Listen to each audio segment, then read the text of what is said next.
जी, आज हम पढ़ेंगे भगवत गीता के अनुसार शांत मन को कैसे प्राप्त हो।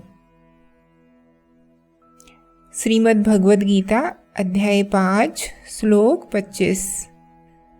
जिनके सब पाप नष्ट हो गए हैं, जिनके सब संशय ज्ञान के द्वारा निवृत्त हो गए हैं, जो संपूर्ण प्राणियों के हित में रत है और जिनका जीता हुआ मन निश्चल भाव से परमात्मा में स्थित है, वे ब्रह्मवेता पुरुष शांत मन को प्राप्त होते हैं। ऐसा कहा गया है इस श्लोक में। फिर एक प्रश्नकर्ता ने सवाल किया कि श्लोक कहता है कि जिनके सब पाप नष्ट हो गए हैं, जिनके सब संशय ज्ञान द्वारा निवृत्त हो गए हैं, जो संपूर्ण प्राणियों के हित में रत है और जिनका जीता हुआ मन परमात्मा में स्थिर है, वे ब्रह्मविद पुरुष शांत ब्रह्म को प्राप्त होते हैं। तो संपूर्ण पाप नष्ट हो जाना और संपूर्ण प्राणियों के हित में रत रहना, इसके बारे में थोड़ा समझाएं। तो ये सवाल था उनका। इसका उत्तर ये है कि पहले पूछो कि पाप क्या है। पाप मतलब जो नहीं करना चाहिए वो क्या है। हम कर्मयोग की बात करते हैं, लेकिन पहले बताओ कि पाप क्या है। जो योग ना दिलाए उसे कहते हैं पाप। जो योग ना दिलाए सो पाप। पाप यही नहीं है कि किसी दूसरे का नुकसान कर दिया, चोरी कर दी, इत्यादि इत्यादि। खूब मेहनत कर रहे हो किसी ऐसी चीज़ में जो न योग दिलाएगी, न मुक्ति, न पूर्णता, वही पाप है, वही महापाप है। फिर प्रश्नकर्ता ने दूसरा सवाल किया कि आपने कहा कि काम वो करो जो मुक्ति की ओर ले जाता है, तो यह पता कैसे चलेगा? इसका कोई मापदंड है क्या? इसका उत्तर है कि जहां दर्द हो रहा हो वहीं मापदंड है। मुक्ति आत्मा को तो चाहिए नहीं, मुक्ति किसको चाहिए? अहम को। आपके अहम को मुक्ति क्यों चाहिए? क्योंकि वो परेशान है खुद से। तो जहाँ परेशानी है वहीं मापदंड है। मुक्ति बंधनों के ही तो विरुद्ध चाहिए ना। तो जो काम कर रहे हो उसे देख लो कि वह तुम्हारा कोई बंधन काट रहा है या नहीं काट रहा है। काट रहा है तो आप मुक्ति की दिशा में हो, और नहीं काट रहा है तो सब व्यर्थ है। अधिकांशतः हमारे काम बंधन काटते नहीं है, 4 बंधन और चढ़ा देते हैं। बंधन जब आते हैं तुम्हारे पास तो बोल के तो आते नहीं कि हम बंधन हैं। तब तो वो गठबंधन बनकर आते हैं, बंधनवार बनकर आते हैं। तो नए बंधन पकड़ो मत, और पुरानों के प्रति सदा एक अरुचि रहे, एक ग्लानि रहे, एक बेचैनी रहे। कभी समझौता मत कीजिएगा। बंधनों के प्रति ग्लानि रहेगी तो ही तुम्हारा कर्म मुक्ति की ओर अग्रसर होगा। बंधनों के साथ करार कर लिया अगर, तो जो भी कर्म करोगे वह और बंधन पकड़ने के लिए करोगे। जब पुराने बंधन बुरे लग ही नहीं रहे, उनके साथ जिंदगी ने एक सुव्यवस्था कर ली है, तो नए बंधनों से भी फिर क्या ऐतराज? ऐसे ही कहेंगे ना आप। पुरानों के प्रति हमेशा एक कचोट रहे। दूध का जला छाछ भी फूक फूक कर पीता है। पुरानी गलतियां भूल नहीं जानी है। पुरानी गलतियां जो भूल गया वो उन्हीं गलतियों को दोहराएगा और बड़े परिमाण में दोहराएगा।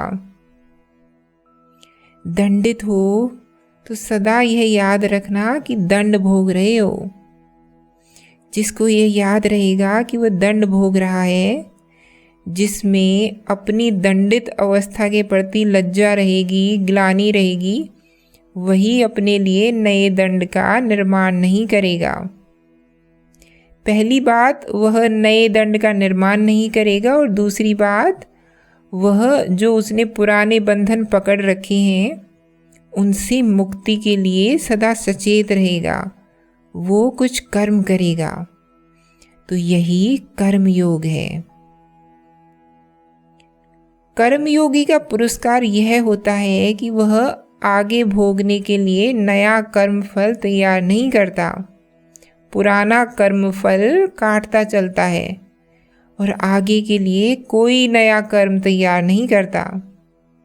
वह कुछ भी ऐसा नहीं करता जो आगे अब उसको और बंधन देगा, और बेड़ियां और परेशानियां देगा।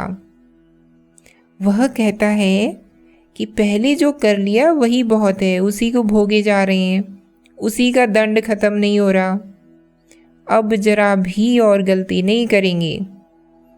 गलत रास्ते पर बहुत दूर चले आए हैं, अब इस रास्ते पर और आगे थोड़ी बढ़ते जाएंगे। वह तत्काल मुड़ जाता है। तो कृपया सावधान रहें। और कर्म योग का यह अर्थ बिल्कुल भी नहीं होता उसे कृष्ण को अर्पित कर दो। यह हमने बड़ा अन्याय कर दिया है भगवत वचन के साथ भी। हम किसी को नहीं छोड़ते, हम किसी को नहीं बख्शते, चाहे वो कृष्ण ही क्यों ना हो।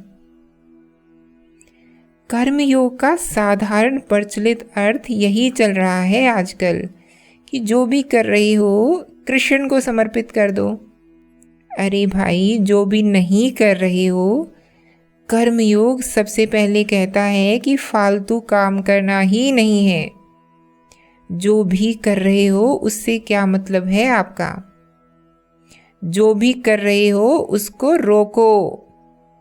सिर्फ वही करना है जो तुम्हें पूर्णता देगा, योग देगा, मुक्ति देगा।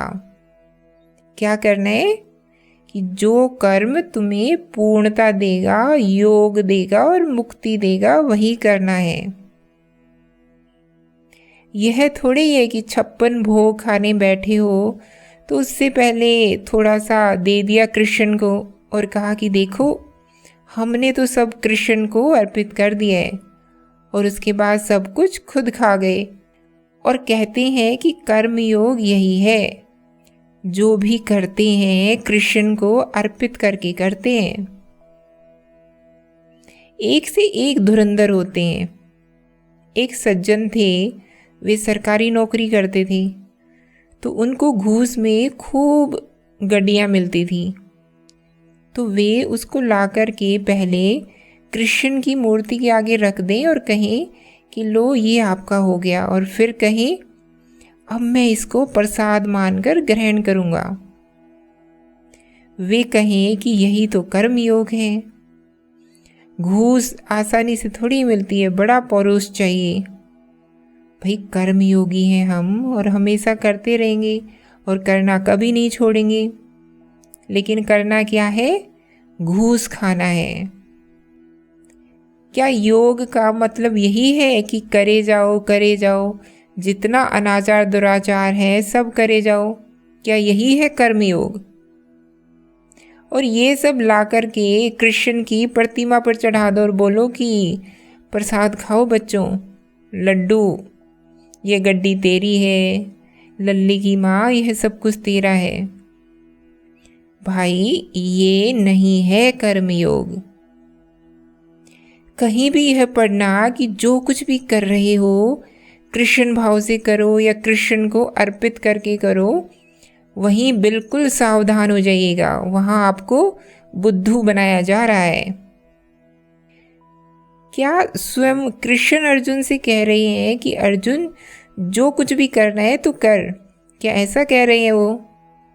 क्या यह छूट दी है कृष्ण ने अर्जुन को कि जो भी करना है वो कर? कह रहे हैं कि एक ही काम कर, कुछ और नहीं करना है। तू युद्ध कर, उसके अलावा कोई काम करने योग्य ही नहीं है। यही कर्म योग है। बाकी सारे काम बंद करो, व्यर्थ के धंधे बंद करो। एक ही काम है करने लायक, उसके अलावा कुछ नहीं है करने योग्य। वह करने में प्राण भी जाए तो अच्छी बात है। तो ये है कर्मयोग। कर्मयोग कहता है नियंतम कर्मम कुरु। नियत कर्म करना है, सब कर्म नहीं करने। नियत कर्म को लेकर भी आम जनमानस के साथ बड़ा खिलवाड़ किया गया है। नियत कर्म तुमको यह बता दिया गया है कि जो भी तुम्हारी सामाजिक जिम्मेदारी वगैरह है वही तुम्हारा नियत कर्म है। तो कर्मयोग का मतलब यह बताया गया कि अपनी जिम्मेदारियों का पालन करना ही कर्मयोग है। उसका समाधान भी श्री कृष्ण ने ही कर दिया है साफ साफ। उन्होंने बता दिया कि नियत कर्म क्या है। सारे धर्मों का परित्याग करके सिर्फ मेरी शरण में आओ अर्जुन, यह तुम्हारा एकमात्र धर्म है। सर्वधर्मान परित्यज्य मामेकम शरणम वर्ज। नियत कर्म का मतलब यह नहीं होता कि जब जातिवाद बहुत चलता था तो बताया जाता था कि नियत कर्म का मतलब है कि अगर ब्राह्मण पैदा हुए हो तो यज्ञ इत्यादि करो, लोहार पैदा हुए हो तो लोहा ठोको, सुनार पैदा हुए हो तो सोने का व्यापार करो, चांडाल पैदा हुए हो तो जाओ शमशान में जाके बैठो, यही नियत कर्म है तुम्हारा। पहले ये खूब चलता था। यह बड़ी मूर्खतापूर्ण और शोषणपूर्ण अवधारणाएं हैं, दुष्प्रचार है। अब आजकल नियत कर्म का अर्थ यह चलता है कि जो भी तुम्हारे पारिवारिक सामाजिक कर्तव्य हैं उनका पालन करो, यही है नियत कर्म। यही तो तुम्हारी नियति है और यही तुम्हारा नियत कर्म है। नहीं, नियति तुम्हारी कृष्ण मात्र है। तो नियत कर्म क्या है फिर? जो आपको कृष्ण की ओर ले जाए। और कोई कर्म करने की जरूरत नहीं है भाई। और कोई तुम्हारा नियत कर्म है ही नहीं। कोई बताए कि देखो तुम यह हो, तुम वह हो और यही तुम्हारा नियत कर्म है, यही तुम्हारा कर्तव्य है, यही तुम्हारी जिम्मेदारी है, तो वह तुम्हें बरकला रहा है। वह अपने स्वार्थ के लिए तुम्हारा शोषण कर रहा है। नियत कर्म सिर्फ एक है, मामेकम शरणम वर्ज। कुछ भी नहीं करना है, सिर्फ एक काम करना है। और बहुत कुछ कर रहे हो तो वो कर्म करना बंद करो तत्काल। कर्म योग का बिल्कुल यह आशय है कि जो करेंगे जोर लगाकर करेंगे और पूरी ऊर्जा से करेंगे, दिलो जान लगाकर करेंगे, लेकिन नियत कर्म करेंगे।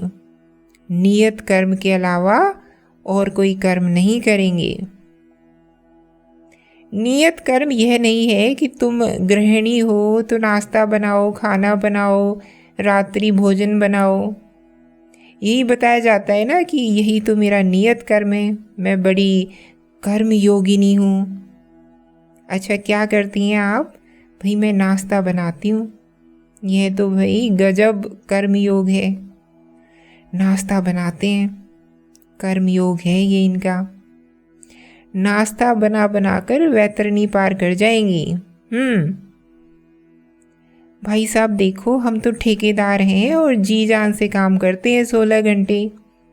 देखिए, हम और तो पूजा उपासना जानते नहीं, हम तो कर्मयोगी हैं।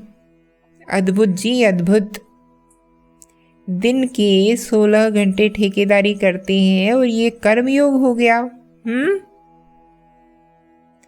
और जिन लोगों का अध्यात्म से कोई लेना देना नहीं, जो अपनी टुच्ची आकांक्षाओं के लिए दिन रात दुनियादारी में लगे रहते हैं, उनको बड़ी सुविधा होती है घोषित करने में कि वे कर्मयोगी हैं। ना उन्हें स्वाध्याय करना, न सत्संग करना, न ध्यान करना, न ज्ञान करना। उनको क्या करना है? बस अपनी आकांक्षाओं के लिए दिन रात लगा करके मेहनत करनी है। जूझे हुए हैं कि अगली कोठी कब खड़ी करेंगे। और उनसे पूछो कि ये तुम क्या कर रहे हो, जिंदगी किस चीज़ में बिता रहे हो, तो कहेंगे कि हम तो कर्म योगी हैं। देखिए, हम भजन कीर्तन वगैरह वाले तो नहीं हैं, लेकिन हम कर्म योगी हैं। ये अवधारणाएं मूर्खतापूर्ण तो हैं ही, अति घातक हैं, इनसे बचिएगा। युद्ध अर्जुन भी कर रहा है और युद्ध उधर से दुर्योधन भी कर रहा है। दोनों क्या कर रहे हैं? युद्ध कर रहे हैं। एक ही मैदान पर खड़े भी हैं, एक ही तरह के शस्त्रों का संचालन भी कर रहे हैं। दूर से देखेंगे तो लगेगा कि दोनों एक ही काम कर रहे हैं, लेकिन फिर भी दोनों नहीं हुए ना कर्मयोगी। कर्मयोग एक बहुत विशेष तरह का कर्म है। हर कर्म कर्मयोग की परिभाषा में नहीं आता। अर्जुन और दुर्योधन की तुलना तो छोड़ दीजिए, अर्जुन और भीम तो एक पक्ष में लड़ रहे हैं ना, पर क्या दोनों कर्मयोगी हैं? क्यों नहीं है? अंतर समझिएगा। अर्जुन लड़ना नहीं चाहते थे, अर्जुन लड़े हैं कृष्ण की खातिर, नहीं तो अर्जुन ने तो पलायन कर दिया था। अर्जुन किसके लिए लड़ रहे हैं? कृष्ण के लिए। और भीम किसके लिए लड़ रहा है? अपने स्वार्थ के लिए। भीम लड़ रहा है कि एक चोट है, द्वेष है, राज्य पाना है, दुर्योधन को मिटाना है, द्रौपदी का सम्मान जीतना है। दोनों एक ही पक्ष में खड़े हैं, पर दोनों कर्मयोगी नहीं हुए। जो कृष्ण के लिए युद्ध कर रहा है वह कर्मयोगी है। जो किसी और के लिए कर रहा है, वह अपनी बीवी के लिए कर रहा हो या अपने राज्य के लिए कर रहा हो, वह कर्मयोग नहीं हो गया। अंतर बड़ा सूक्ष्म है, इसको समझ कर रखिएगा। आप अपनी पत्नी के लिए निकले हैं युद्ध करने, तो आप कर्मयोगी नहीं हो गए। आप अपने राज्य के लिए निकले हैं कमाने, तो आप कर्मयोगी नहीं हो गए। हाँ, यदि आप कृष्ण के लिए कुछ कर रहे हैं तो आप कर्मयोगी हुए, अन्यथा बिल्कुल भी नहीं। यही मत देखो कि क्या कर रहे हो, यह देखो कि किसके लिए कर रहे हो। गौर से देखो, जो भी कर रहे हो किसके लिए कर रहे हो। सारा मामला वहीं पर साफ हो जाता है जब पूछते हो कि जो कर रहा हूँ वह किसके लिए कर रहा हूँ। और जिसके लिए कर रहे हो, अगर उसका नाम कृष्ण नहीं है तो छोड़ो फिर ये कर्म योग वगैरह। और कृष्ण माने क्या? कृष्ण माने कोई प्रतिमा नहीं, महाभारत की कथा का, भागवत पुराण का कोई पात्र नहीं है कृष्ण। कृष्ण माने निराकार ब्रह्म, कृष्ण माने स्वयं मुक्ति। कृष्ण का संबंध किसी पंथ, प्रथा या धर्म से नहीं है। पृथ्वी पर जो ऊंची से ऊंची बातें कही गई हैं, चाहे जिस देश में भी कही गई हों, जिस काल में भी कही गई हों, जिस जगह पर भी कही गई हों, जिसके मुख से कही गई हों, सब बातें कही मुक्ति के लिए ही गई हैं। तो कृष्ण का अर्थ है वह जो मन की, अहम की उत्कृष्टतम कामना है, उसका नाम है कृष्ण। कृष्ण फिर समझा रही हूँ, 10वीं शताब्दी ईसा पूर्व की किसी कहानी के कोई पात्र नहीं है। समझिए, हम सब अहम हैं और अहम जिसके लिए व्याकुल है उसका नाम कृष्ण है। जिन्होंने कृष्ण का कभी नाम भी नहीं सुना, वो भी व्याकुल हैं कृष्ण के लिए। कोई हो सकता है अफ्रीका के किसी कबीले का सदस्य, या कोई ईसाई हो सकता है, या कोई मुस्लिम हो सकता है। व्याकुल तो सभी है ना। हम सब क्या हैं? छटपटाती चेतना है ना एक, बिल्कुल। यह जो छटपटाहट है, उसका जो लक्ष्य है, उसका नाम कृष्ण है।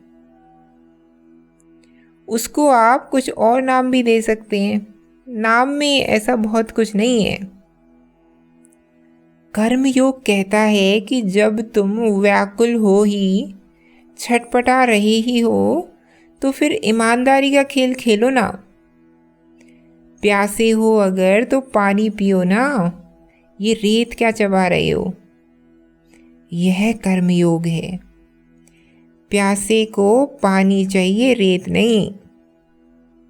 हम ऐसे विचित्र प्यासे हैं जो प्यासे होते हुए भी क्या चबाते हैं, रेत। और पूरी कोशिश कर कर के हम रेत अर्जित करते हैं चबाने के लिए। हमको पता ही नहीं है कि वास्तव में हमको चाहिए क्या। तो पूरे जीवन हम करते बहुत हैं, करते खूब हैं, और जो करते हैं उसका फल भी पाते हैं।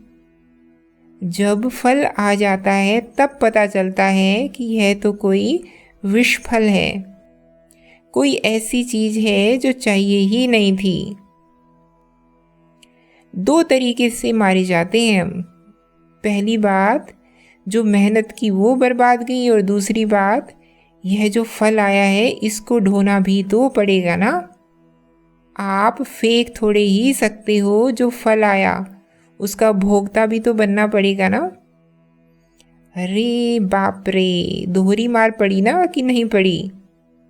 10, 20, 40 साल बड़ी मेहनत करके कुछ अर्जित किया, और जो अर्जित किया वह क्या निकला, 2 टन का पत्थर। और अब यह सुविधा नहीं है कि उसको यूं ही फेंक दो। अरे ये तो गलत चीज़ आ गई, कुरियर से लौटा देंगी। यह सुविधा है ही नहीं। जो कमाया है वो खाना पड़ेगा आपको। तो 20-30 साल मेहनत करके क्या कमाया, 2 टन का पत्थर। अब वह आ गया है, अब उसको खाओ। दोहरी चोट पड़ी ना। तो ऐसे ही चल रही है हमारी ज़िंदगी। फल चाहिए, फल चाहिए, और जब फल हाथ में आ गया तो आंखें फटी की फटी रह जाती हैं कि यह क्या, और उसको फेंकने की कोशिश कर रहे हैं, और वो हाथ से चिपक ही गया है। वह कह रहा है कि मुझे खाओ, मुझे भोगो। जो करता है उसे भोगता होना पड़ेगा। किया है तो भोगो। अब वह विषफल चिपका हुआ है, अब उसे तुम्हें भोगना ही पड़ेगा, तो भोगो। किसी ने मुझसे पूछा, बोले कि माया के पीछे मन बहुत भागता है, यहाँ तक कि अगर बस में भी सफ़र कर रहा होता हूँ और कोई आकर्षक स्त्री दिख जाती है तो मन करता है कि बिल्कुल पकड़ लूँ कूद कर। मैंने कहा कि तुमने पकड़ लिया यह तो ठीक है, और फिर उसने तुम्हें पकड़ लिया तब क्या करोगी। कर्ता बनने का ख्याल तो तुमको आ रहा है, फिर भोगना भी पड़ेगा। वह कहेगी अब पकड़ा है तो भोग, और नहीं भोगेगा तो पकड़ा क्यों है। पकड़ा है तो भोगो, छोड़ूंगी नहीं।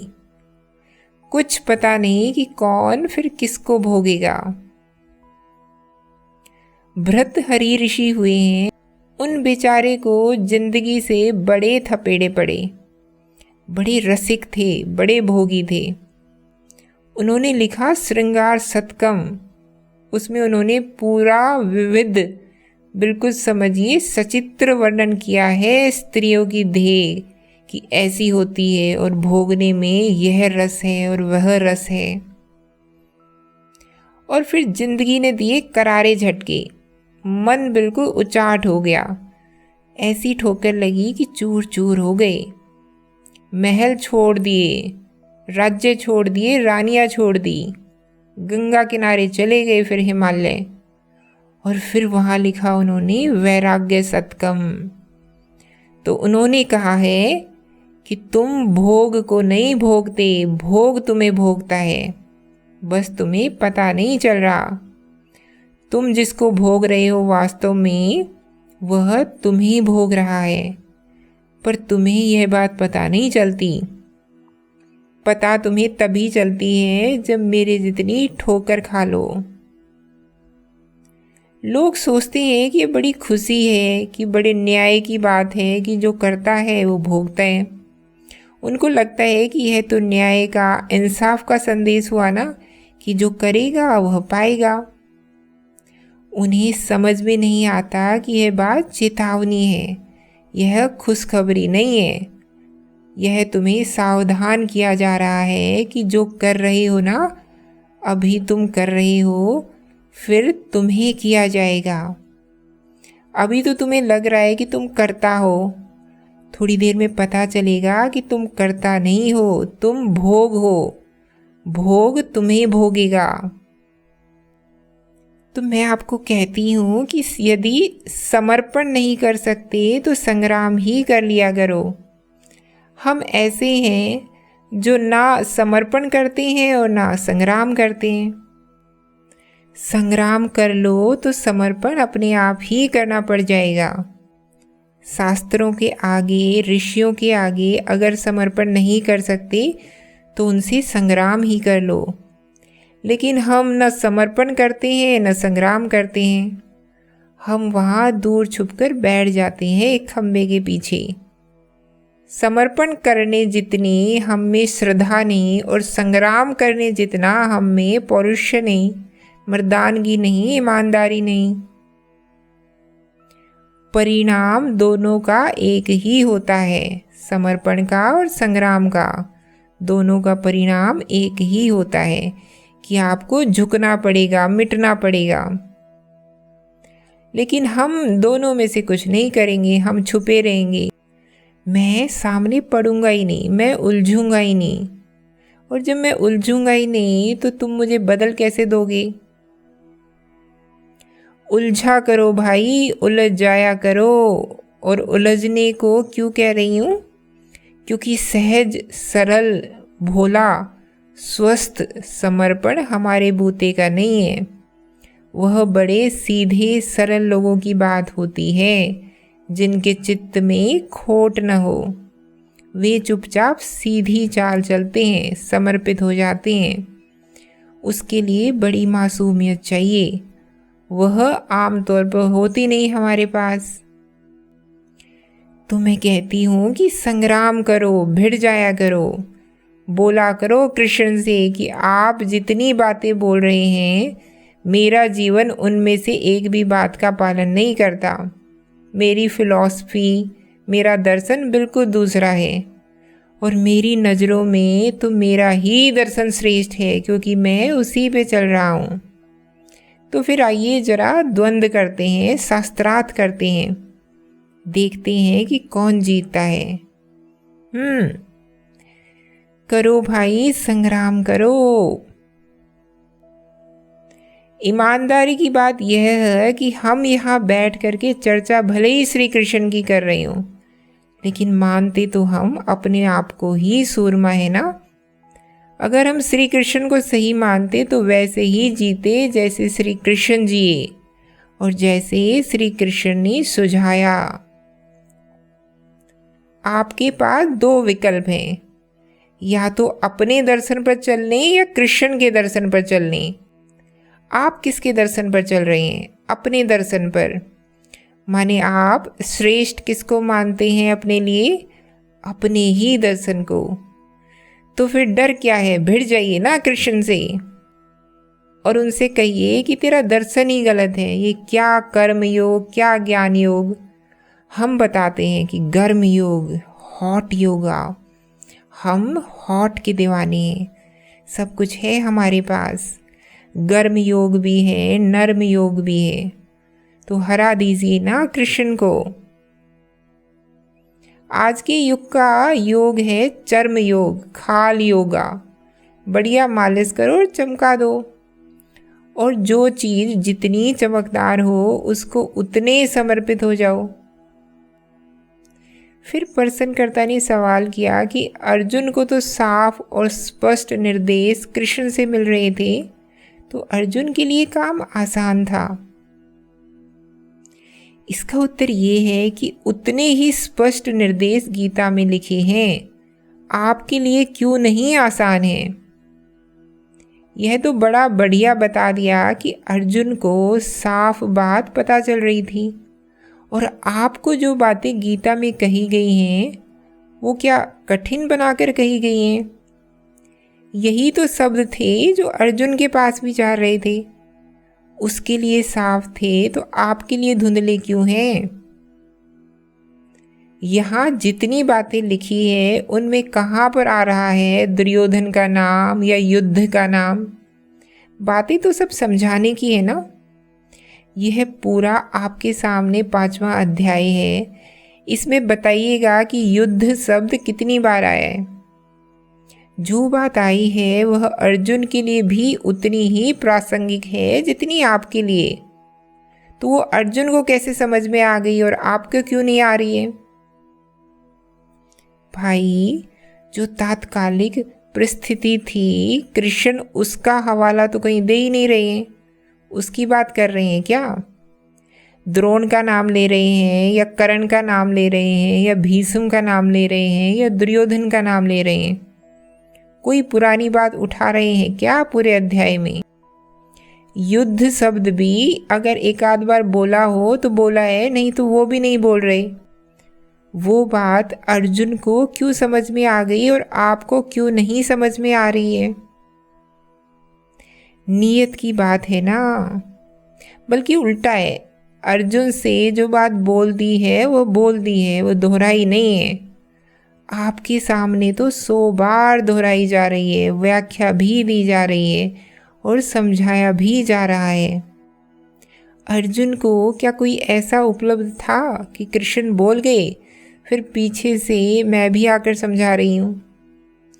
अर्जुन को यह सुविधा थी क्या कि कृष्ण ने बोल दिया और अब पीछे से कोई आकर भी समझा रहा है।